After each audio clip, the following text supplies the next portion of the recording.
All right, everyone. Thanks so much for tuning in to today's episode. Before we get started, we'd like to let you know that the Uncommon Gem podcast is an adult content show, meaning we may go into explicit detail or say some explicit words when talking about today's subjects. We also like to inform you that we're not paid or sponsored by any of the donations or charities in the episode. We simply just are giving it a shout out and hopefully spreading the word on some good causes. Thanks again for tuning in, and let's get on with the show.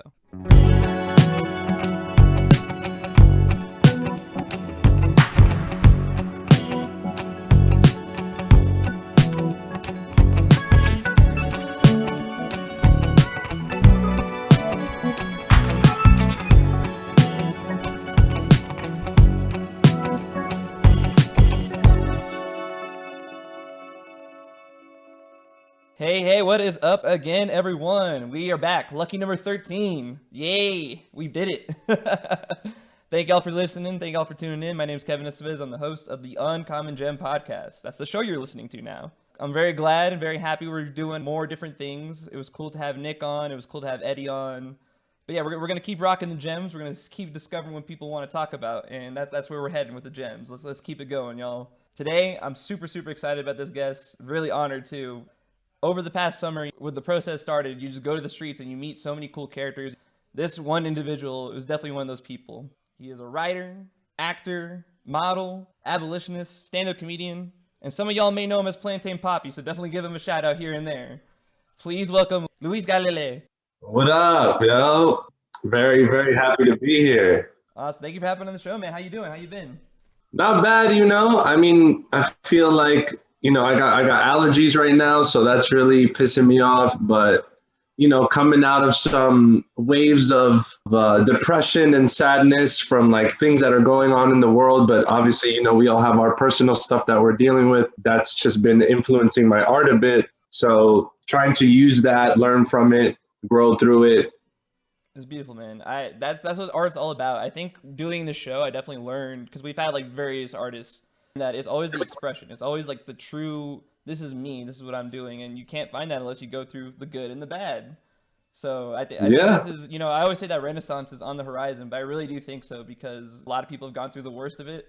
Yeah. It's going to spark some creativity for sure. I think so. Hey, I want to talk about you a bit, man, because, like I said, I've only seen you from afar from this protest angle, but let's let the people know about you a little bit. Yeah, sure. I mean, I'm Peruvian, 27 years old, from New York, from here, but I grew up more in the Westchester area, like Mount Vernon, Yonkers, White Plains. When I was younger, I got in trouble for doing stupid, like, little kid gang stuff and graffiti, and then my mom moved me out to Peekskill. But I always went to school in White Plains, and then I've been in Harlem for the last 4 or 5 years now.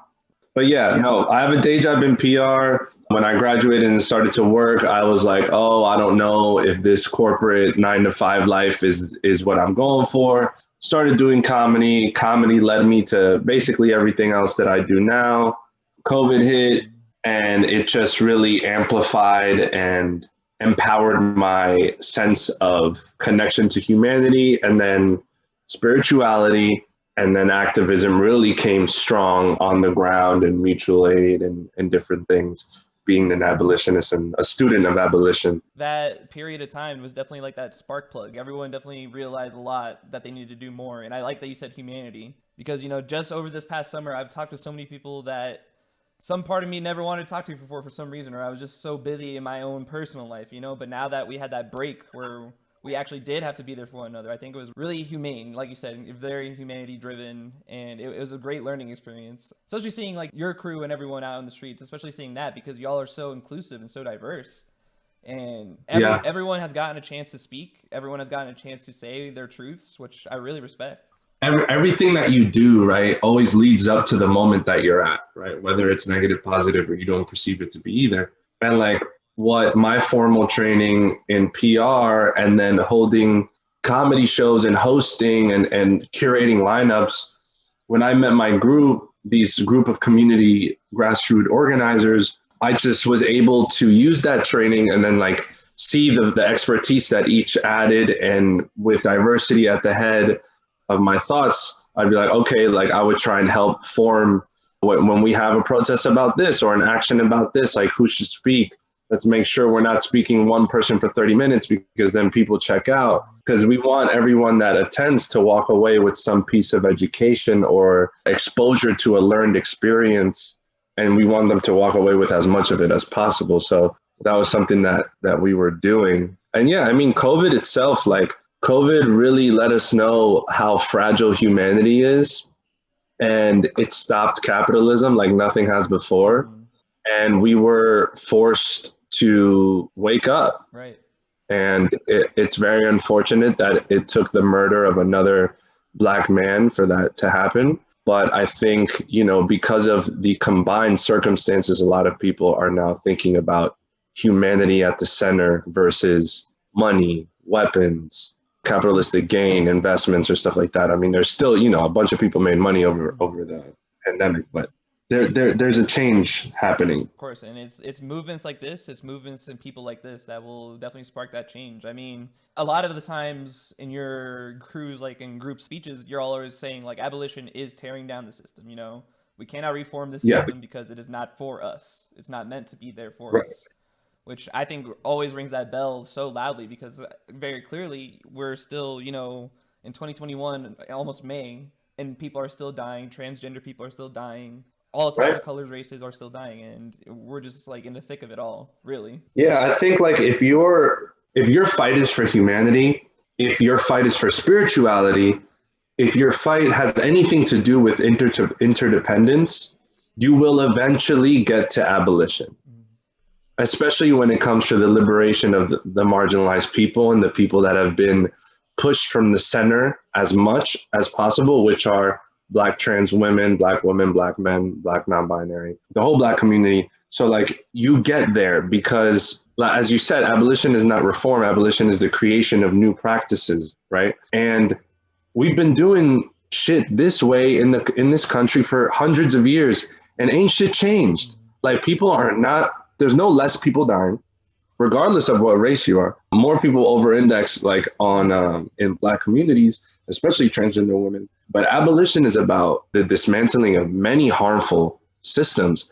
And we always have to remember that it does boil all the way down to white supremacist patriarchy, capital, like that imperialistic colonization too, the colonialism. Because if we don't recognize that, then people don't see why, why do police have to be abolished? Like what is safety? Who you gonna call? But it's not just the entity of police. It's like the thought of what safety is. And it's the thought of like how we enforce safety. Why is it this militaristic way that the cop is also thinking the same way our dads think, or even our moms think, conditioned by this extensive and strong need for dominance, and that dominance is respect, and that love is discipline versus care.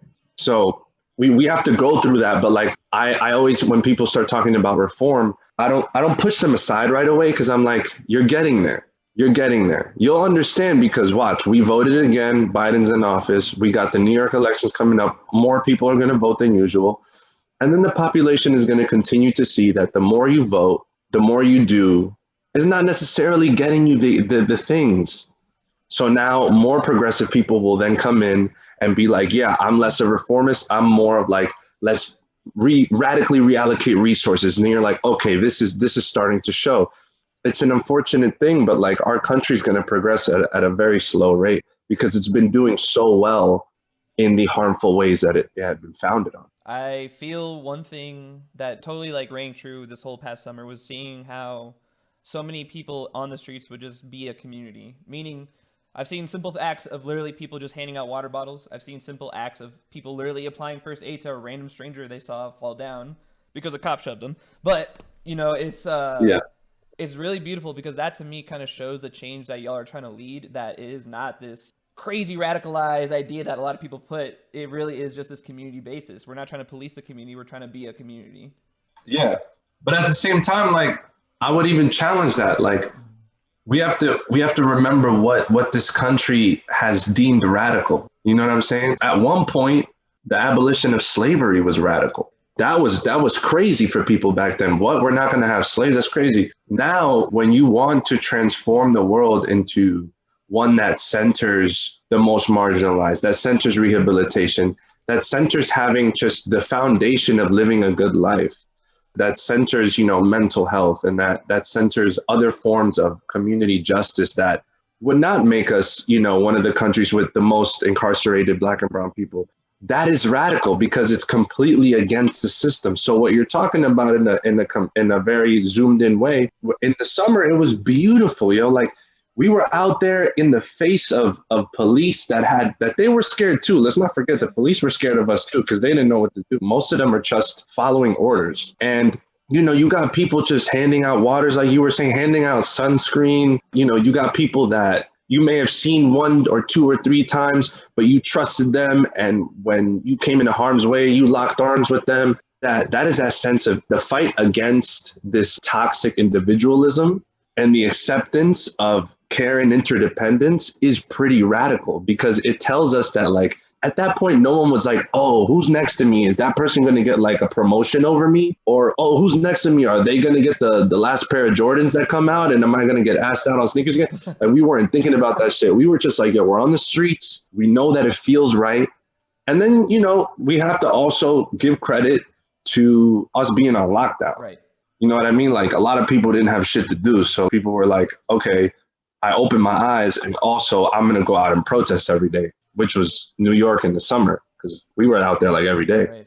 One of the main reasons why I did want to ask you on the show too is because I have a lot of friends that live in these West Coast states, so they don't see just how powerful this movement is when it's bigger cities, because the summer in New York, it was literally thousands of people just out there on the streets. And of course, as time dwindled on, it died down, but y'all are still out there literally every single day doing something, doing some action, or preparing for another action. You just don't see that in places out where most of my friends live, or most places where they're just not that active. So I really am glad that you're here to like add that perspective, because you've seen the totality of good and totality of bad that this protest scene can be, Yeah, and I mean, it's also important to acknowledge, like, even though the numbers have dwindled and other places don't see it as much, it's also because, like, you have to acknowledge that in New York, we are privileged. We are privileged because, 1, we have a lot of people. 2, transportation is very easy for us, whether like we hate being on the A train or whatever. It's very easy for us to get from, like, whether it is an hour train ride, from the Bronx downtown, you could get to a protest. And because of the proximity that we're at, and also our police aren't allowed to like shoot tear gas at us. Right. There's a lot more cameras on when it comes to New York. So the police have gotten in trouble quicker here. And it's a huge PR nightmare, which happened during the Biden protests, like during the election protests, when you have a militarized force out there and you have 300 police officers and you have 60 protesters. And then the world is like, yo, what's going on in the most liberal city in the world, allegedly? Yeah, in other spots, they have like the military comes out, like, Right. You get a bunch of, like, we have the NYPD, which is like its own small army, but other places, what they'll do is they got sheriff's departments where they'll bring in 6, 7, 8 different sheriff's departments. And these dudes are action junkies. So they're like, yes, like mount up, gear up. Hell yeah. They can shoot tear gas. They can pepper spray. They can hit. They can do all that stuff. And then you're just like in the middle of a road, even if you go right outside like Los Angeles, it's not as populated. They can get away with more shit. Crazy, yeah. I mean, you're totally right. Like, it definitely has become super militarized. And as one of the main reasons going to this protest I was glad about was that learning the budgeting, because y'all say it all the time. Like, these people spend millions upon millions of dollars for tanks, guns, you name it, but they won't give a school a chance. They won't build a better housing unit in a brown or Latin community area. Yeah. And also, one of the biggest things that we got to remember is that it's not only that they don't choose to send the money, it's that we have ignored it. Right. Like, I grew up in hoods, like that was just how it was. You know what I'm saying? It was never a thought like, why isn't it better here? It was always like, I gotta go to where it's better. So that's when we get conditioned, especially within our communities, of make it out, make money, get out, not make money and stay and fight to make it better.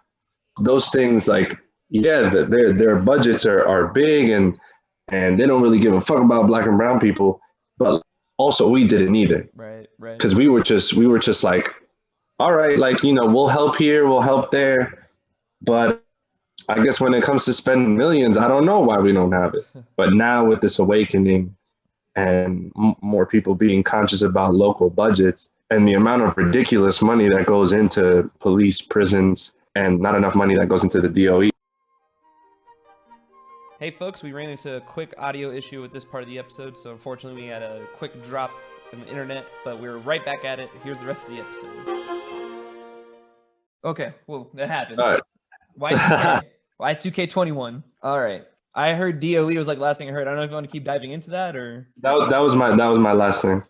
Luis, one thing I really like that you did on Instagram and actually in general when you were speaking out in the streets is that you really made sure that the individuality of a person was really out in the open. So you yourself are very prominent in speaking of both your masculine side and your feminine side. I mean, you had mentioned to me privately, but I think we can both being raised by women definitely puts you in tune to that feminine side. You mind like just speaking on that a little bit?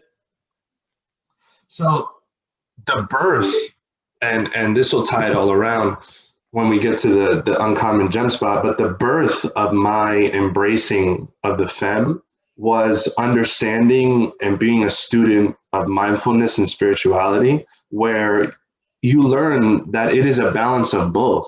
It is not a dominance of one over the other or the acceptance of one over the other. It is a balance of both.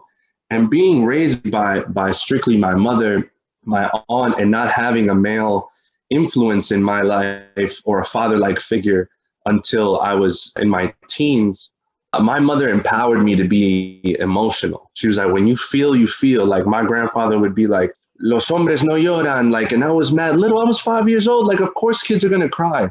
But like that sort of stuff, when my mom would empower me to do that, I then grew into just being more open with my emotions. But when I got around other men that were conditioned more around like the definitions of what masculinity is, to especially men that are Latinx, Black, Asian, even like the more Southern white men too, like it's just patriarchy in general, that's not accepted. And that's very femme. That's very girl. You're a bitch. You're a pussy. Like stop being a bit. And for me, it would always hurt the most when it had to do with like a relationship with the woman, where I would get left on the side or whatever, and I would be very emotional. And all my friends would look at me, but not only look at me and be like, why are you being a bitch? They would literally be like, yo, why do you feel that much? My friends would then ask me, like, legitimately, like, how I felt that much. And like that was not man-like.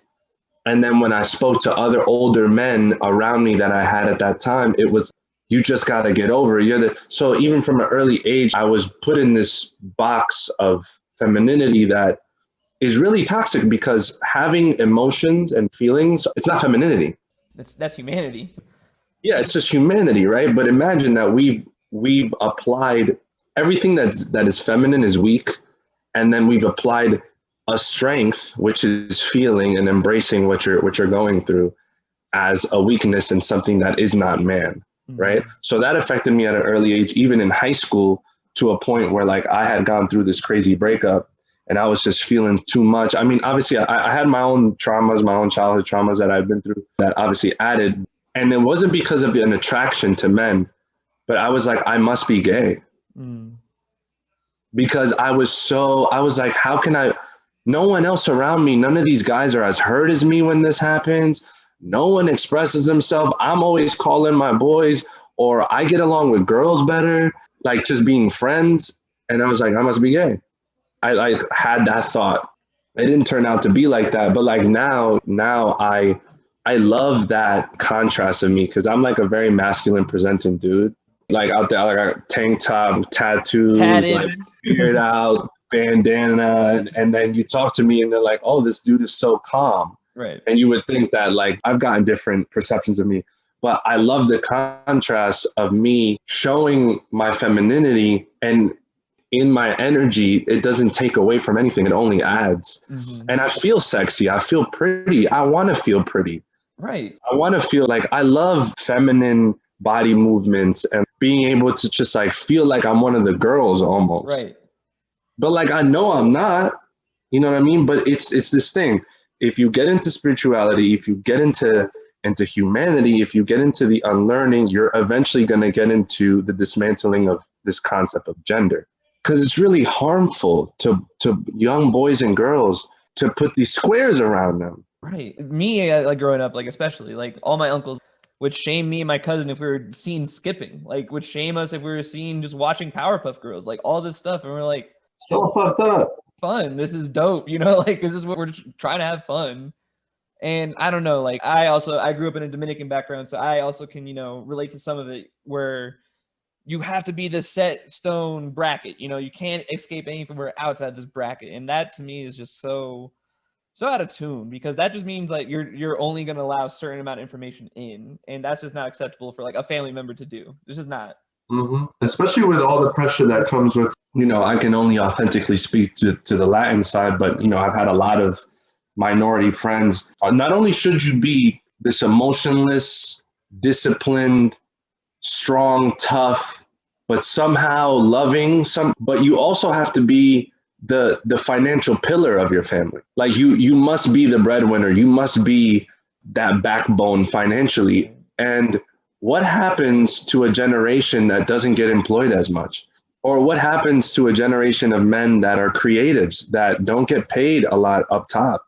And then now you are not only feeling more, which is anti-masculine to them, and now you don't have a traditional job, which is anti-masculine to them, but now you also don't have that much money, and they're like, my son's a failure. Right. And we don't talk about how dudes have the biggest daddy issues in the world. So it's like, it's only about girls and their daddy issues. Now we got daddy issues, bad ones too. Oh boy. I don't know if you ever seen the movie Ad Astra. I haven't. Brad Pitt goes off into space to find his father in space. This is a dumb thing, right? It's not a good movie, but because it was about daddy issues, I literally was just like hurt to the core. I was like, I've been there. I know that feeling. I know that feeling of disattachment to your father figure or whoever it may be. Like, what I've learned from my past is that I cannot be that for either my nephews or my own children if I ever have them. You know, I cannot be that. I have to let them in. I have to let them in. You gotta let them in, and you gotta be authentic with what you unlearned. Be admitting that, like, you know, before I used to be just like a lot of my friends now, like handle shit in fights. If it gets down to a disagreement that we can't talk through, just go around the corner, fight, and then dap it up after. Love you, love me. That's so fucked up. We become violent as a rational reaction, and then the world justifies it. More harm than good in either way. Yeah. Yeah. And then when it comes to like the Instagram stuff, like I'm not ashamed to say that, like, I just feel great doing it. It feels authentic to me. Right. It feels a little uncomfortable too. And I like to dive into that. Us being comedians, I think we can relate to like that stage fright, you know, but like we love to make people laugh though. You know what I mean? That's what we want to do. That's the end goal. So of course, you know, anything that you feel uncomfortable but you like doing, guess what? That means you're doing it because you like it. Yeah. Yeah. And comedians, we're like the biggest analysts of the world. That's why a lot of stuff like, you know, be controversial, or they're like, why is comedy so uncensored? Is because we're showing the real time analysis of what's going on. And a lot of times it's problematic, and a lot of times it has some growth to be had. But if we can't bring out the funny in things, and we can't bring that out, then humanity almost itself is lost. Like if we start taking ourselves so seriously to the point that no one can say anything and no one can be wrong, we just gonna start killing each other. Open up your ears, folks. Open up your heart. Luis, we got to talk to you about comedy, because obviously it's what you've been up to. You've even done it sometimes after you're done with the protest, right? You've literally gone to shows after protesting. That's incredible. Yes. So please tell the people where they can check you out. Tell us about your comedy. So you can check me out on Instagram, LuisGalilei. I also post funny videos up there. Stand-up comedy is my one and true love before any of the other things that I do. A funny story, I'll let everyone know that yes, there'd be times that I'd be done with an action and then I gotta run to a comedy show, because we were doing comedy shows out in the parks in New York City because there was no inside, nothing. But one time I got arrested right before a comedy show. It was at Times Square. We were doing an Abolish ICE march because of what came out about the Atlanta detention centers where they were sterilizing women. And we are about to set off, and I'm on my bike, and we get into the crosswalk, and 30, 40 police officers come each side of us. There was only 6 of us. They fucked us up. Like, I was banged up. And then after that, my group decided to, in solidarity, after that attack, they decided to sit on the road as a show of civil disobedience. And they were also arrested. So that day, there was 80 people arrested, and they were all taken to central bookings. And I was one of the first people there. So I didn't know what the hell was going on. I was like, all right, like, damn, they've had me here for 3 hours already. No one started on my paperwork. And then I see more just lines of people coming in. I'm like, yo, what the fuck y'all doing? Y'all got more people arrested? You know, it takes them 5 hours just to fill out one piece of paper. Right. So then we had 50 dudes in the main holding cell. And I told them, I was like, damn, yo, I'm missing my comedy show. And one dude was like, yo, do it here. And I ended up standing up on a bench, and I did a stand-up comedy show. I did like 30 minutes in jail. Hell yeah. It was crazy. Every time I told a joke, one of the women in the femme presenting cell would get released. And it was right before my punchline. So they would get released, and everyone would see them, and they'd be like, yeah. And I'd be like, no, listen to me. And then like mid jokes, like the toilet would flush. I would be saying a joke and you could hear someone peeing behind me. And I'm like, this is some raw shit in here. This is raw as fuck. What a venue. What a venue. What a venue. And believe it or not, I got some great feedback from one of the people there. And he was like, yo, this joke was pretty misogynist. And I was like, was it? But then I was like, you know what? And this is going to go into like how I do my comedy now. And I was like, let me reflect for a second. Because for comedy, I'm like, am I saying something or am I just being cheap? Right. And when I thought about it, I was like, I was being cheap right there. So I was like, you know what? Let me say that you're right. Thank you for calling me out. This is what I'm doing. And he acknowledged, he was like, yo, as a comedian, it must be hard to try and like make sure you're not offending people. And I'm like, yeah, I mean, someone's going to get offended by anything. But I got feedback and I was like, okay, you know, I'm going to switch that one up. And it ended up making it funnier. So, but my comedy has changed. My comedy has changed because I care about so much more things. So I had a huge, huge tough time with that. And my comedy has changed a lot because now I care about a lot of things. So as an artist of any medium, you want that to shine through. But I had a real big conflict with that in my writing process because I was never really trying to say something. I was giving you my Latin experience and my Peruvian experience, going to college in the Midwest and all that stuff, but I wasn't giving you a little bit more to think about. And since in the summer, I used to speak at the protests and there was a lot of organizing going on, I became an activist who was trying to make activism funny. And that's just not how it is. You got to be a comedian making funny things activism. Or like have the message. So I went through that whole journey of being like, shit, I'm not funny no more. Like I suck. I don't know how to write. I was doing old jokes that I didn't believe in anymore. But now I've gotten to a point where I've learned how to make, like, I have jokes that stem from the protests. I have jokes that stem from the learning that I did within my own like white Latinxness. So it's evolved, but it's just been such a journey as an artist. And I assume a lot of people that consider themselves artists during these times are like, yeah, man, like your shit changes. Everyone has to go through that transformation, but I'm so glad you went through that specific one because that's a great way of looking at it. You know, like as you said, taking a cheap joke could be easy, but you really do want to work for your craft. You really want to make sure that that joke, not only like, is it funny, but it may be eye-opening, maybe like perspective changing. Yeah.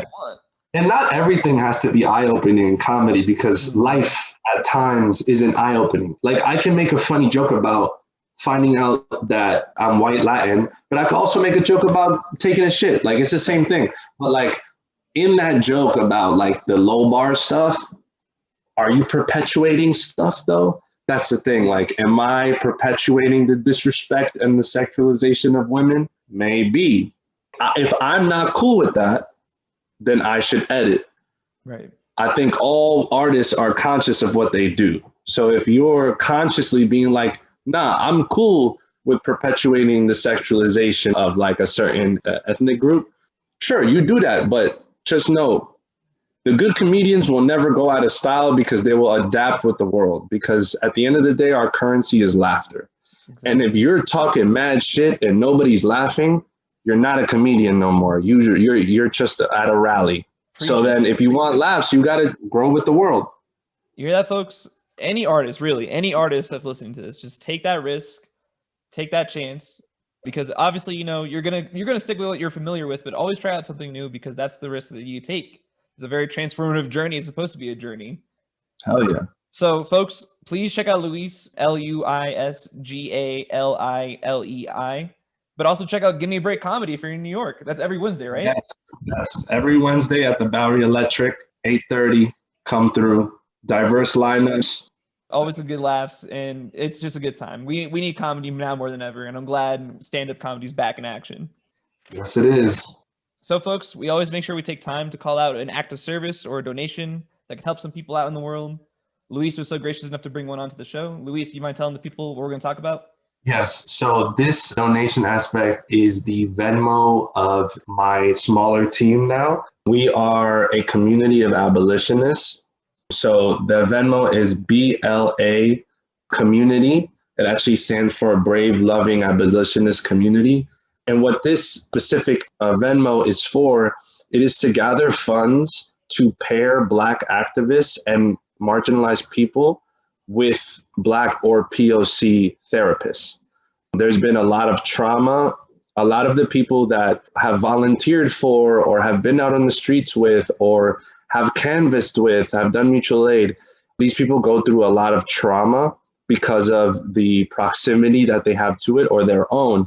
And one of the biggest things that we want to fight for as abolitionists and people that want to bring resources into our communities and every community is making mental health a right, a need, an essential, because there are so many things that we are not equipped to just deal with ourselves.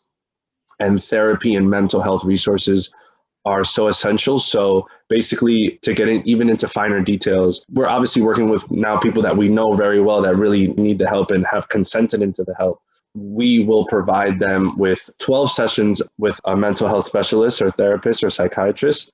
We usually are able to negotiate the rates with the therapist because of it being a bit of a donation on their side too. They aren't charging their full rate. As we know, like mental health can get very expensive. After that, we will continue to work with them to see if we can keep them going or see how we can set up a fund for them to keep themselves going.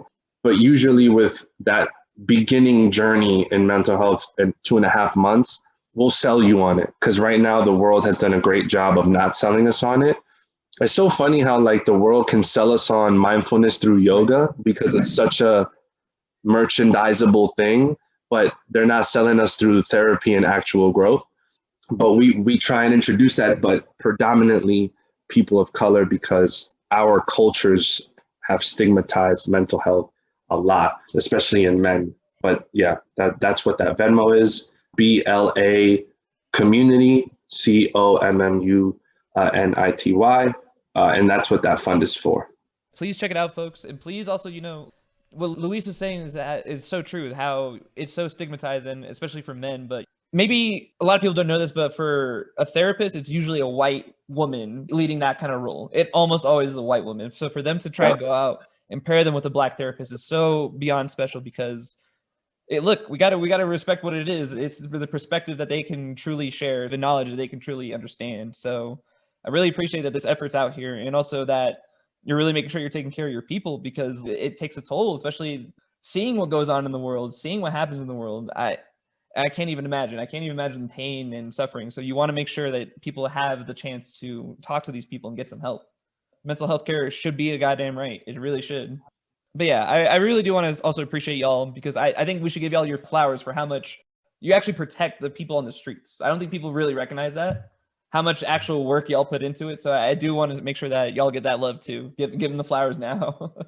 Thank you. Yeah. And I'll extend that love to the rest of the safety community out there that provides a sense of safety and insulation and the opportunity for people to express themselves, whether it is at a protest, a rally, a mutual aid function, It is the reimagining of what safety looks like. It's not depending on these oppressive systems and these systemically racist, conditioned, toxic systems that are policing. So we try our best. There are so many people that are in the community that consent into this sort of stuff, and just know that, like, if you're in New York and you want to one day get on your bike and try it out, or we have a lot of foot marshals as well, or people that provide safety for other sorts of events. So it's come out. There is no criteria besides being human. All right, Luis, we now get to the point of the show that I enjoy the most. What is your uncommon gem for today's episode? Okay, my uncommon gem is a name drop that no one ever expects me to say, and it's the movie titled The Babadook. His name is Mr. Babadook, and this is his book. A rumbling sound, then 3 sharp knocks. Babadook, dook, dook. That's when you'll know he's around. You'll see him if you look. It is one of, so I'm a big like horror movie dude. I love horror movies. I used to watch them with my aunt in the dark and in her apartment in Yonkers since I was little. And The Babadook is my uncommon gem because it was the spark to my spiritual journey. Yeah, The Babadook, when the first time I saw it with my cousin and his ex-girlfriend, and we were sitting on the couch and we didn't have no AC in our apartment. I was just sweating my ass off. And we watched the movie and we got to the end and the end went down. And I was like, oh my God, I need to accept my demons. I need to stop trying to fight them, avoid them. I need to stop trying to give them positive spins. I need to stop trying to make a light of them. No, I need to just accept them. I need to feed them. As the movie showed, that was basically the spark of that for me. I mean, I love that takeaway because that's the kind of takeaway I had from it too. Like, it's not this monster, it's her actual guilt over the trauma that happened, over the situation that happened. And I cannot agree more with that sentiment. I feel so often in life, we just beat each other up for just the silliest, smallest things we just hold inside. And it's just terrible to do for your mental health. It's just terrible to do for yourself. Well, I think one of the powerful things of the movie, after you look at it, is and obviously spoilers for whoever hasn't watched it, but like the amount of resentment that she had for her son. Yes. And it was a taste of what generational trauma is, and the handing down of it, not just through your genes, because we know that we can hand that down just by, having a child, but the act of handing down what you haven't dealt with to another life. And it really made me think about my personal relationships and why they were failing so much. And it was because my demons were so big, my Babadook was so in my face because I wasn't dealing with him. I wasn't dealing with me. I wasn't fully accepting me if I don't accept my Babadook. To me, that relationship with her son and how she never admitted that she blamed him, but blamed herself, but it manifested in him. And when you think about that power to manifest, the power of the projection of what you ignore, of your demons, that's scary. And it really hit me. It really hit me. Yeah, I like that you said it that way because, yes, this is a horror movie, but it's not like gory horror. It's literally like Psychological it's like horror. mirror psychological horror kind of stuff going on, and I think that really plays to the element of what they're trying to go for. It also takes place in a house with a bunch of locked doors. Like, that's a very big motive, and that's it could not explain your brain better. There's a bunch of locked doors in a house, like. But I love that mental fuckery because that really just goes to show the kind of we've all kind of had a night where we're just like, what the fuck did I just see? No, I'm just tripping. Sometimes it is like that. You ignore that thing for so long, you really start pushing it off on other people instead of just facing it. Yeah, to me, the revolutionary part for myself and what sparked my spiritual journey. And after that, I started to read the Bhagavad Gita. I started to read The Power of Now. And I started this spiritual journey with one of my friends who had been doing it for a while. So he became like my spiritual advisor. But to me, the biggest part was the end, when the monster, the Babadook, comes out. No. We see them. We see them. They're making breakfast or something, and now the mother and the son are getting along, and the son looks at the mother and goes like, "Is it time?" Because now the trauma's both of theirs. Because it's no longer not his just because she acknowledged it. She already put it so much on her son that it's now his too. And she goes, "Yes, it's time." And she gets a plate of food. It's like a dog bowl or something. And she goes down to her basement and it's dumb dark. And that represents her demon. And she just places the bowl. But the super gangster shit was that she places the bowl and just takes one step back. She doesn't turn around. Right. And the Babadook just goes, grabs it, and you're like, "Oh shit." And then it eats. And then she looks at him and she goes, "All right."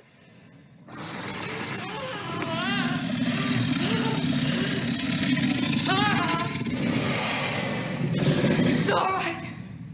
It's all right. It's all right.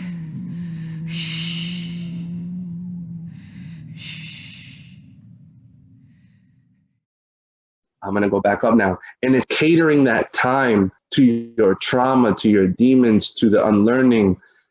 And it lives with you. It's not going to leave you. It's not going to leave you. You can't. And even if it does get really small, one day it'll get a little bit bigger because we all are growing at different rates. Exactly. And after that, I was like, "Whoo, this movie is so hard body." Yes. I think it's one of those, like, because we are now in this era where horror movies are kind of ignoring that cliche, like, dummy, gory stuff and kind of going more into family drama, more into the drama, more into the psychosis of people. And I think that really speaks to it, because I think one thing that's so true about this movie is her emotions are just on point every single time. Like, she is just literally just like at the verge of breaking down pretty much at every single thing. And they play it off as that she's not getting enough sleep, but really what it is that she's just playing off this Babadook thing. And I think one thing that I really appreciate about it was, I like when movies make promises. So there's a point in the movie where the kid says, "I'll protect you if you protect me." And they both shake hands. They both like make that promise. Yeah. I've got the day off tomorrow. Maybe we could do something, huh? Will these make the Babadook go away? I think so, but you have to promise me not to mention it again. I promise to protect you if you promise to protect me. Then I won't mention it. I promise to protect you. Come on. So like the entire time you're watching the shit like go on, you're like, she's breaking the fucking promise. Like, I'm just like, what the fuck? But then of course there's that moment at the end where he caresses her face and they become like one again. They become that moment of, wait, I do need to protect my son. And I do want to say, I really, really do love this movie. And it's like stuff like that is why. I vibe with what you said too, because it also talks to this thing that like you just made me think about right now, of how much the older, like an older generation feels the obligation to protect the younger, whether it is a baby or whether it is an 18-year-old, a 21-year-old, whatever it is. But we forget that the sense of family and the sense of older protector is made up. Right. And we have to learn from them as well, because they're less conditioned than us. They're less traumatized. They're less, they've been through they see life for life. They're the most present creatures, like younger people. They don't got a job. They don't got, like the words of a 6-year-old sometimes sound so pure, because you're like, damn, I can't see life that simple anymore. So that's what I loved when he was like, "Yo, I got you if you got me." And he was like, "You got to get me physically and also protect your own self mentally." But then he was like, "I got you with my purity. I got you." And that's so cool to me. There's that moment where towards the end where it appears that they defeated the Babadook, and then right before they like head upstairs, he's like, "Oh, he's not done." And then he like, it kind of looks funny because a little child, but he gets like literally thrown across the room. Yeah, but it's because she still has yet to finally admit the father had died on the same day that they're on the way to the hospital. That's the big thing. But it was that last moment. Then she finally was like, "All right, fine, enough." And she screams, and like while she's holding her son, and it's really beautiful, that culmination. Also, kind of going off of that though, like it's a trope in horror movies to have the kid be like the demon, to have the kid be the one that's evil. And I like what you said earlier, because I truly do believe the kids are some of the smartest human beings. We should learn a lot more from kids if we just truly. It's super present. Right. And I think that's what's so true about this movie, is that it sounds like it's the kid telling the story of a Babadook, but really he's like, no, you have to face this. Like, and she's more of the demonic possessed role in this movie, which is a really cool like twist of the trope. Yeah, that trope is so interesting because like I feel like the world doesn't understand that those tropes, just like the rom-com trope, they glorify that. Like the rom-com trope has glorified the toxic relationship, and the horror trope has glorified the demon kid. And it's like that kid is only a demon because you made him into one. You made that kid into that. They don't ever touch it on too much, but like even like the little kid ghosts. It's always because someone did something to them. They become demons because they're so pure, so they get like radicalized in anger and in death. I was just pure, and then you ruined me. So now I'm going to haunt you for this whole movie. I think that's the thing that this movie doesn't get enough credit for, is that there are these people out there in the world that, like this mother, really think about their child this way of, I don't think I like this kid. Like, really, honestly, like there are people out there that are like this. And I think it's so cool of this movie just to face that up front. Like, this is actually what the mom's problem is the whole movie. It's nothing fictional. It's literally that. Oh yeah, there's a lot. I mean, we project so much onto our younger generations and especially our kids. If you don't deal with something, it then becomes theirs. That's what the Babadook showed, right? Because it would not just haunt the kid, it haunted the mother, and it came from the mother. Those are the type of things that like give the middle kid syndrome and this different things. It's because like we don't realize like parenting is the hardest job in the world. Done. Like there's no harder job than it. You raise a human or you fuck up and you raise someone that causes harm to everything around them. Exactly. Take care of your people, folks. That's actually the message of this movie, is take care of your people. Whoever your family may be, you know, make sure they're good. Make sure you're not doing anything negligent to them. Take care of you. Take care of your people. Right. If she didn't accept it for her, it would have never not left him. Yeah, exactly. I don't know if you noticed, but like when it's shot is like a lot of like the creepier scenes are literally just her looking off into like a mirror. I think that's what's really good about the movie, is that the actual scary parts are just her just looking at nothing. And I think that kind of plays into it of... Well, because middle-aged white women are scary, yo. That's actually really funny that you say that. I went to go visit a friend in San Francisco and literally walked into like some random neighborhood, and it was so Stepford Wives, man. I go, nah, you can keep on walking, but I'm out of here. Like, I'm not here. It's scary, yo. Middle-aged, like European white is kind of scary because you could tell that they're not old, but they're aging. And they're like very pure, blue eyes, blonde hair, very pale skin. And you're like, oh shit, some shit's going on. So Luis, I want to ask you, what are a couple of your favorite scenes in the movie, or what are the ones that you go back to? My favorite scene is the end, because the mother hands the food to the Babadook, which is living in the basement. He's not confined. There's no bars. There's no cage. There's no nothing. There's just a dark corner, and that's where he's at. And he's smaller. He's still got creepy hands. I'm sure he still looks the same. And because, like I said before, like the kid knew about him too down there. Right.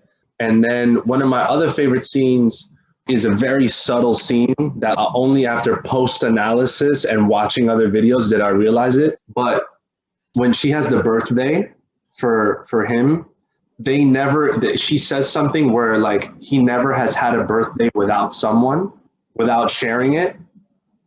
And at the end of that, it shows you how unwilling she is to celebrate his life. Right. Because she don't want to do it alone. She has to have someone else so she can be like, yeah, let me be happy about this. Are you having a party? It's Sam's birthday today. My first birthday I've ever celebrated. That's not true. Yes, it is. My first party on the day. That's unusual. My husband died the day that Sam was born. He got killed driving Mum to the hospital to have me. Sam's just like his dad was. Always speaks his mind. Well, parties are lots of fun, especially when they're yours. My cousin's not coming because I broke her nose in 2 places. And then one of my favorite scenes is when she finally admits that she blamed herself manifested into the son for the death of her husband. I'm sorry. I understand you're scared. I haven't been good since your dad died. I haven't been good at all. I'm sick, Sam. I need help. It's all beautiful stuff, and I think the movie definitely takes its time to make sure those moments pay off. Mhm. I want to go back to that scene about the birthday because, like you said, so they always shared the birthday with the cousin, or sorry, with the niece. So they were born not too far from each other, so they always shared the birthday. And then the kid's birthday happened to just be on the same day that the husband died. A moment that like really shook me, and I remember when the first time I saw it too. I think it was on Netflix, like way back when. And it's when they show the husband in like this like haunting image, and he's like, bring me the boy, bring me the boy. And then he just says, I think it's gonna rain today. And she freaks the fuck out. You mean Samuel? You can bring me the boy. You can bring me the boy. You can bring me the boy. Stop calling him the boy. I think it's going to rain.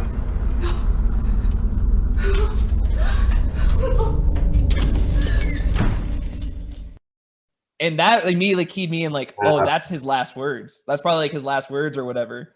Like, I really love that moment because that is so true how just certain words or certain phrases can just trigger just a very crazy reaction out of people because it is that moment of just fear and that dark place. Yeah.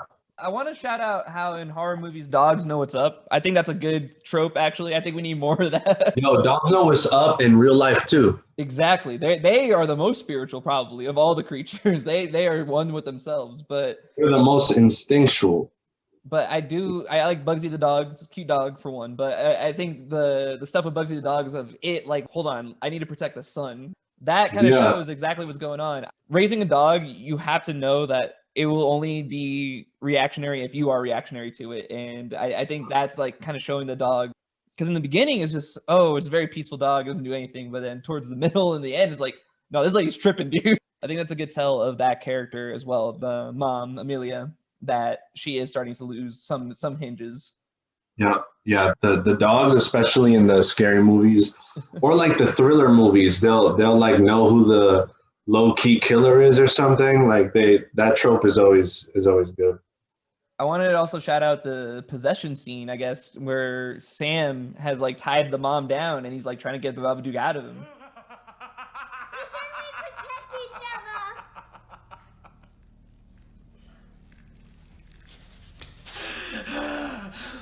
I know you don't love me. The Babadook won't let you. But I love you, Mum.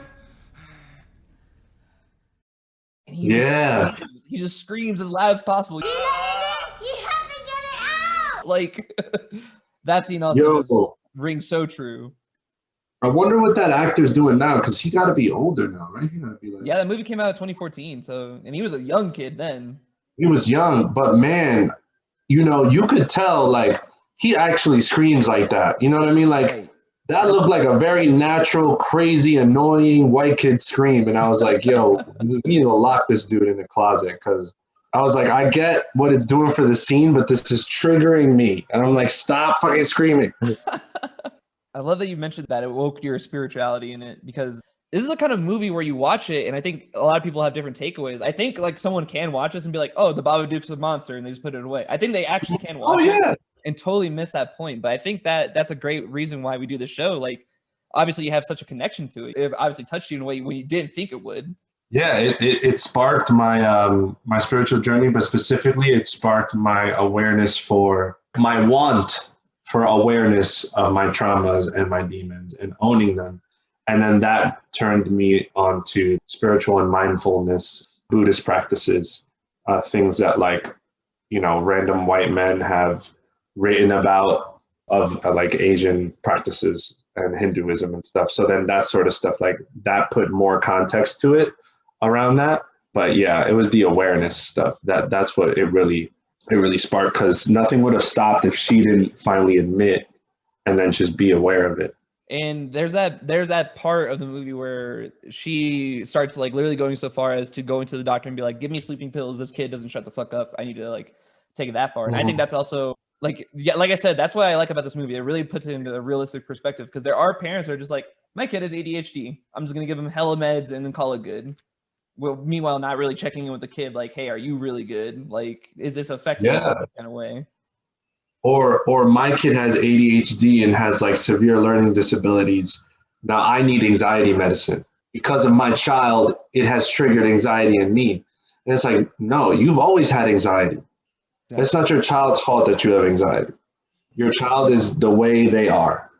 You just gotta, you gotta let it in, folks. I think that's the main message of Babadook. I think the Babadook, like I said, it's not even that it's a scary movie. It's just a really like revealing movie for whoever watches it, because they kind of have that moment where they dive back in. And I don't know if you ever seen the movie Hereditary, but Hereditary kind of scratches that itch as well of family drama. Okay, well, listen, I'm gonna be honest, that movie fucked me up.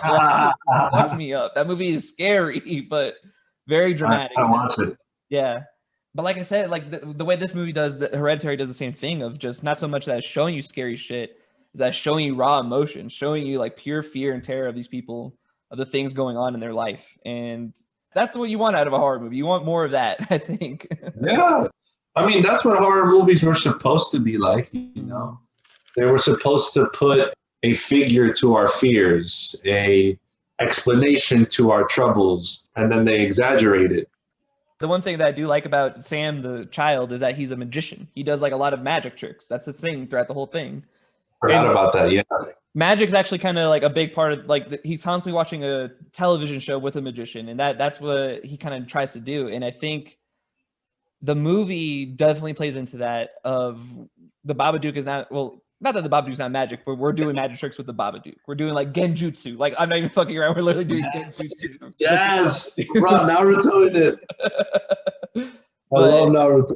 I like more of the environmental stuff they do because, like I said, it does take place in the house. It does only really go outside just here and there.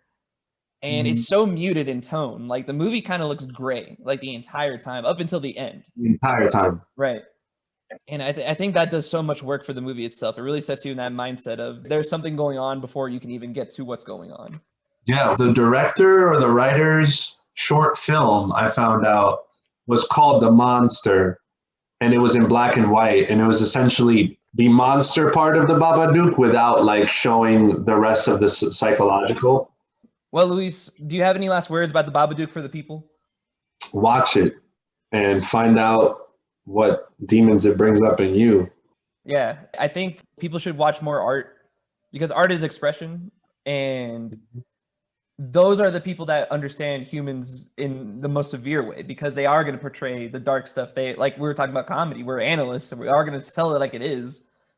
But that's kind of what you need to see in the art. That's what you want to see in the art. You don't want to see the fake stuff. You want to see the real stuff. And I think if you are an artist, watch the Babadook because you should see what it's like to take a risk and get the reward from it just for literally taking that risk. But also to see where it takes you. Because like I said, I think many people have different interpretations of the movie. Right. And also, you've heard us talk about it. Do like a grounding exercise before you watch the Babadook because you're probably going to expect like a mind-blowing performance. Try and rid yourself of that because then it's going to be a disappointment either way. Exactly. Rid yourself of that, ground yourself, just watch it, see what comes in authentically. Don't try and pull nothing out of it because obviously you've heard us talk about it, but I would definitely recommend to watch it because it's good. It's a breezy run. It's only an hour 35. That's breezy. Yeah, hour 35. That's light work.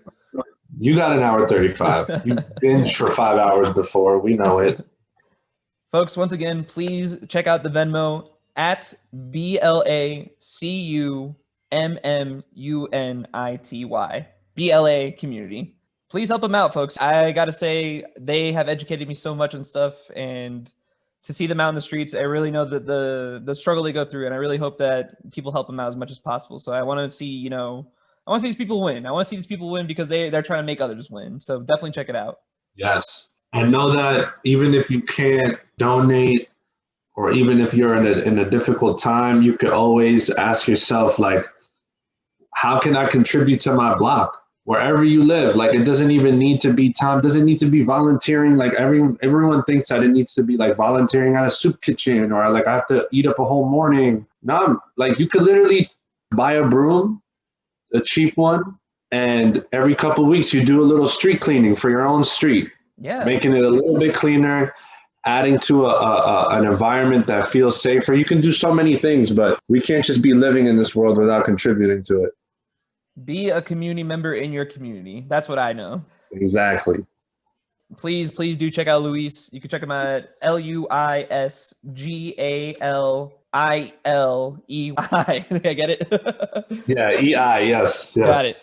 And yeah, he's got a lot of funny stuff going on. Oh, we didn't even scratch about You Heard News.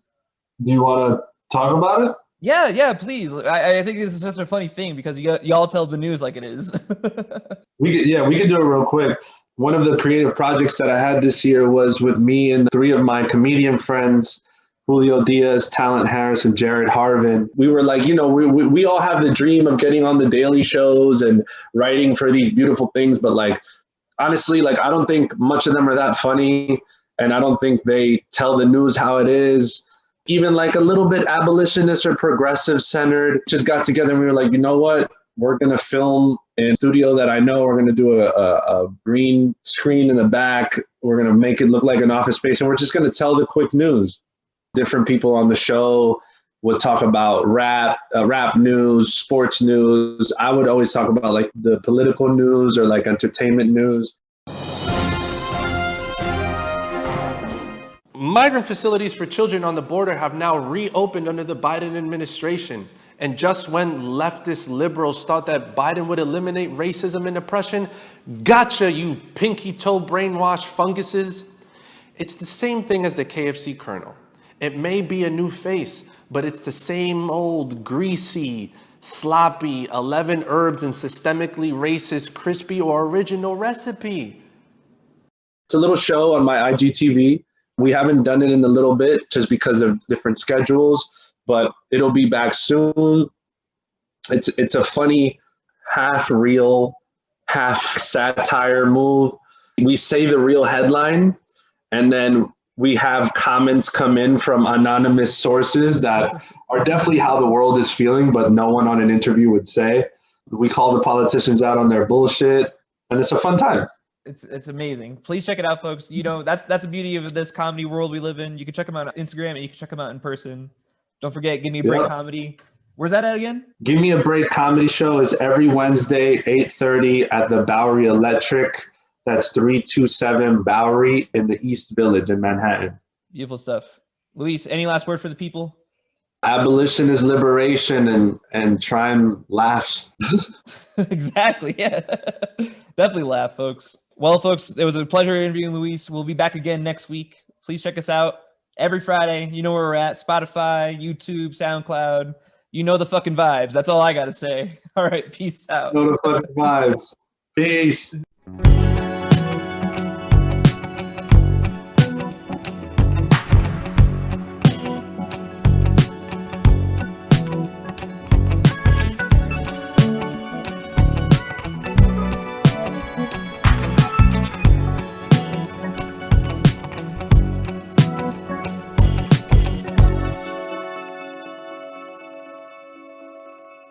Cool. It's Babadook time. Also, by the way, I watched this movie at like 5 a.m. this morning. Probably a bad idea. But really? It slaps still. It still slaps. It still slaps. It still slaps, yo, that motherfucking movie, yo.